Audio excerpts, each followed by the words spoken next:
2014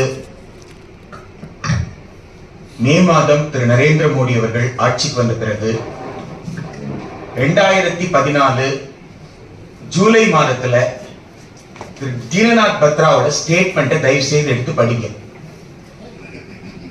தீனநாத் பத்ரா மிக தெளிவாக நான் கவர்மெண்டல் எஜுகேஷன் கமிஷனை நாங்க அப்பாயிண்ட் பண்ணுவோம்னு சொன்னார். அது மிஸ்டர் மோடி தலைமையில் இருக்கிற அரசோ அதை மறுக்கல. சப்போஸ் தமிழ்நாட்டில் யாராவது ஒருத்தர் நாங்க ஒரு கல்வி கொள்கைக்காக ஒரு குழு அமைப்போம், அந்த குழு ஒரு அறிக்கையை கொடுக்கும், அந்த அறிக்கையை தான் இந்த அரசு நிறைவேற்றும் யாராவது சொல்லி இருந்தா அரசு சும்மா இருந்திருக்குமான்றது தான். ஆனா தீனநாத் பத்ரா என்கின்ற RSS கல்வியாளர் தெளிவா சொன்னாரு, we will appoint a non-governmental education commission. அது 3 ஆண்டுகளுக்குள்ள ஒரு அறிக்கையை கொடுக்கும், அந்த அறிக்கையை தான் இவர்கள் நடைமுறைப்படுத்துவார்கள் தெளிவுபடுத்தினார் 2014. அந்த 2014 இருந்தே இதற்கான எதிர்ப்பு இயக்கம் கன்னியாகுமரியில தொடங்கி இந்தியா முழுக்க இந்த எதிர்ப்பு இயக்கம் நடந்துகிட்டு இருக்கு. நம்ம என்ன பேசிட்டு இருக்கோம்னா தமிழ்நாட்டில் தான் இந்த பிரச்சனை நடக்கும், மற்ற இடத்துல நடக்கலன்ட்டு. ஜவஹர்லால் நேரு பல்கலைக்கழகத்தை எதிர்த்து போராட்டம் நடந்திருக்கு, டெல்லி யூனிவர்சிட்டி கேம்பஸ்ல நடந்திருக்கு, அலிகர்ல நடந்திருக்கு. அங்கெல்லாம் மாணவர்கள் போலீஸ்காரர்களாக மிக மோசமாக தாக்கப்பட்டார்கள். இங்க அந்த மாதிரி நடக்கல. இங்க அரசியல் கட்சி தலைவர்கள் எடுத்துக்கிட்டாங்க, அவ்வளவுதான்.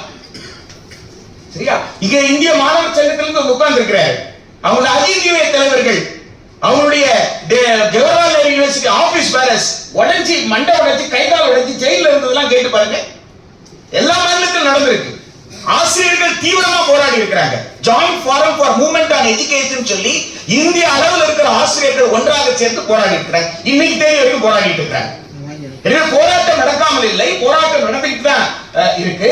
இங்க அரசியல் களத்துல அந்த போராட்டம் அரசியல் கட்சிகளால் எடுக்கப்பட்டிருக்கு. ஆனா மாணவர் அமைப்புகள் இன்னும் தீவிரமாக எடுக்கல. மாணவர் அமைப்புகள் இதை தீவிரமான போராட்டமாக மாற்றவில்லை என்றால் அடுத்த தலைமுறைக்கு துரோகம் செய்கிறோம் அர்த்தம். ஜந்தர் மந்தர் நடத்துற விஷயம் கிடையாது. ஜந்தர் மந்தர் நடத்துறது வருஷம் போல நடக்கிற விஷயம். அந்த ஆர்ப்பாட்டம் அல்ல. கேம்பஸுக்குள்ள ஒரு ஸ்டூடெண்ட் ஆர்கனைசேஷன் எங்க இருக்கணும்? கேம்பஸ்க்குள்ள தான் இருக்கணும். அப்ப கேம்பஸுக்குள்ள நான் போராடவே மாட்டேன், ஜந்தர் மந்தர்ல போய் போராடிட்டு வருவேன்னா அப்புறம் அதுக்கு பேர் என்ன? அப்ப கேம்பஸ்ல ஸ்டூடெண்ட் அந்த ஆர்கனைசேஷன்ல இருக்கானே இல்லையான்ற கேள்வி வராதா? இப்ப டீச்சர்ஸ்லாம் எங்க போராடணும்? கேட் மீட்டிங்ல பேசணும். ஸ்டூடெண்ட் கேட்டுக்கு மேல தான் ஏறணும், கேட்டுக்கு மேல நின்று தானே பேசணும்.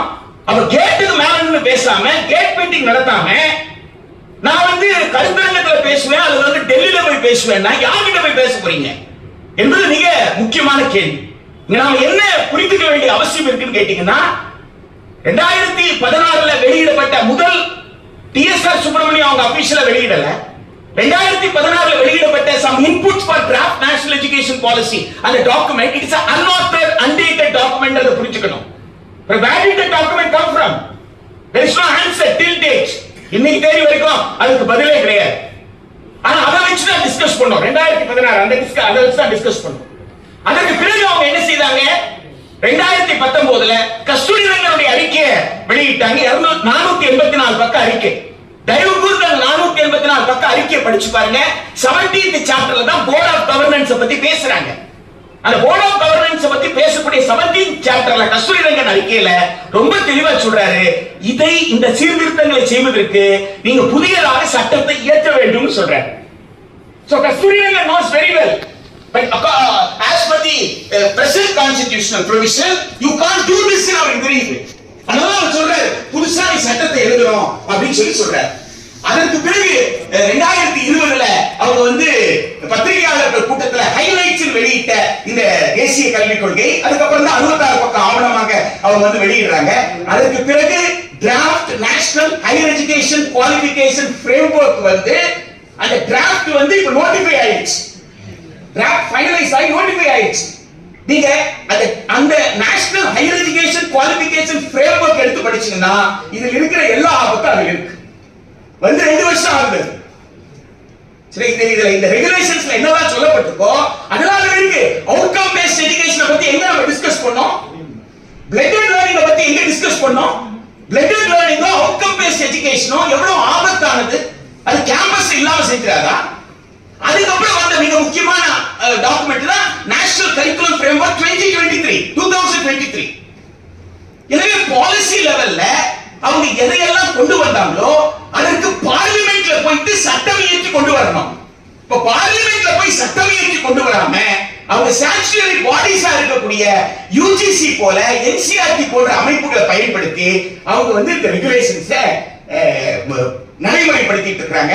எனவே NEP 2020 இன் டோட்டோ அதனுடைய எல்லா பரிணாமத்தை எடுத்து பார்த்தீங்கன்னாலும் it is anti people, anti education, anti democracy.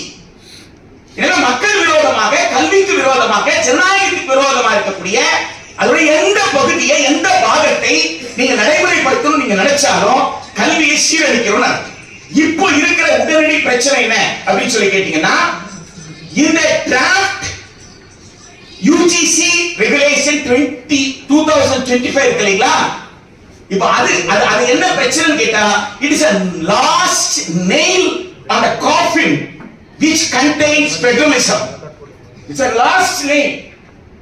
If you are going to allow this, அதுக்கப்புறம் 370 எப்படி ரத்தாகி ஜம்மு காஷ்மீர் வந்து ஒரு ஒன்றிய பிரதேசமா மாறியதோ அதுபோல் இனி தமிழ்நாடு, குஜராத், மகாராஷ்டிரா உள்ளிட்ட எல்லா மாநிலங்களுமே ஒன்றிய பிரதேசத்தை விட அதிகாரம் இல்லாத நிர்வாக அலகுகளாக இருக்கும். It will be an administrative unit. அதான் இங்க கேக்குறது. எனவே this matter cannot be fought in the court of law. சாதாரணமா யாராவது கேஸ் போட்டா இம்ப்ளீட் பெட்டிஷன் போடுவோம். நான் என்ன யோசிச்சிருக்கேன்னா, இதை விட அதிகாரம் இல்லாத நிர்வாக அலகுகளாக இருக்கும். It will be an administrative unit. அதான் இங்க கேக்குறது. எனவே this matter cannot be fought in the court of law. சாதாரணமா யாராவது கேஸ் போட்டா இம்ப்ளீட் பெட்டிஷன் போடுவோம். நான் என்ன யோசிச்சிருக்கேன்னா, UGC ரெகுலேஷன் யாராவது கேஸ் போட்டா ஒரு இம்ப்ளீட் போட்டு நீ கேட்கவே கூடாதுன்னு சொல்ல போறேன். There is a government, there is an elected assembly, there is an elected parliament. What is the representative of people doing? அப்ப எல்லாவற்றையும் கோர்ட் தான் தீர்மானிக்கணும்னா அப்ப எதுக்கு எனக்கு சட்டமன்ற உறுப்பினர் தேவையில்லையே, எனக்கு நாடாளுமன்ற உறுப்பினர் எனக்கு தேவையில்லையே. யோசித்து பாருங்க. அப்ப நாடாளுமன்ற உறுப்பினர் என்னதான் செய்ய போறாரு? அவர் அரசியல் சட்டத்தை படிக்க மாட்டாரா? அவர் 246 படிக்க மாட்டார். அவரு 254 1 2 செக்ஷன் இருக்கு, படிக்க மாட்டார். அவரு இப்ப சட்டமன்றத்தில் விவாதிக்க மாட்டோம், நாடாளுமன்றத்தில் விவாதிக்க மாட்டோம், தெருவில் நீங்க போராட மாட்டோம், போலீஸ்காரன் அடிப்பான், பயந்துட்டு வீட்டுல போய் உட்கார்ந்துப்போம், எல்லாத்தையுமே கோர்த்து பாத்துக்குமா? அப்படி கிடையாது. நீதிமன்றத்துக்கு விட முடியாது. இது மக்கள் மன்றத்துல, நாடாளுமன்றத்துல, சட்டமன்றத்துல முடிவாக வேண்டிய விஷயம். இதுல ஸ்டேக் ஹோல்டர் யார் தெரியுமா?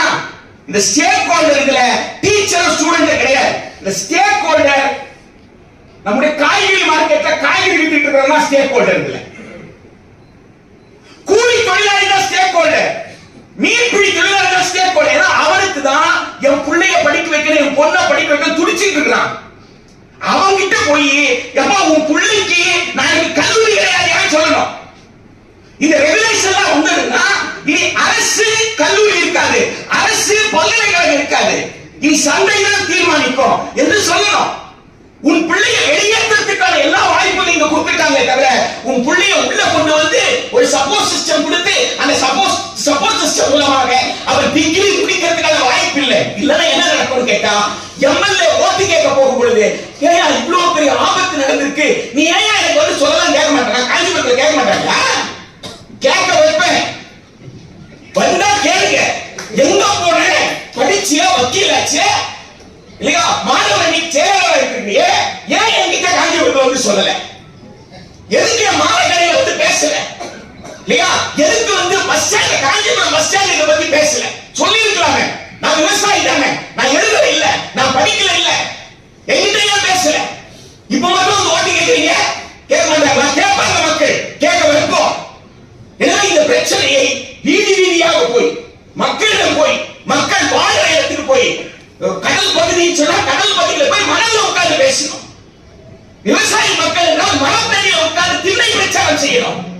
இந்த ஆவணத்தை கையில் வைத்துக் கொண்டு இதன் பேர் ஆபத்து, இந்தியா என்கின்ற தத்துவத்தை சீரழிக்கின்ற, கூட்டாட்சி தத்துவத்தை அழித்தொழிக்கின்ற, மாநிலங்கள் என்னொன்றை இல்லாமல் செய்கின்ற மிக ஆபத்தான வரைவு.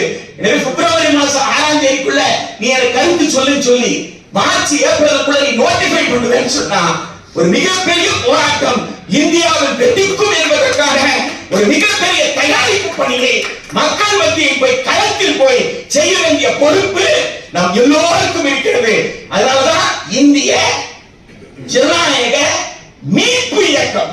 ஏற பாருங்க, ஜனநாயக மீட்பு இயக்கம் என்ன அர்த்தம்? ஜனநாயகம் தொலைந்த ஜனநாயகத்தை காக்கின்ற இயக்கம் என்று பொருள்.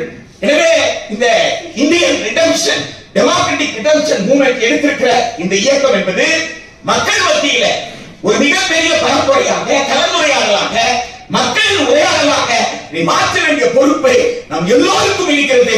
நாம் எல்லோரும் சேர்ந்து அந்த பணியை செய்வோம் என்று சொல்லி நிச்சயமாக இந்திய அரசமைப்பு சட்டத்தை சிதைக்க அனுமதிக்க மாட்டோம். சிதைக்கின்ற யுஜிசி ரெகுலேஷன் 2025 திரும்ப பெற வைப்போம் என்ற உறுதியோடு இந்த அவையிலிருந்து நாம் செல்வோம் என்று சொல்லி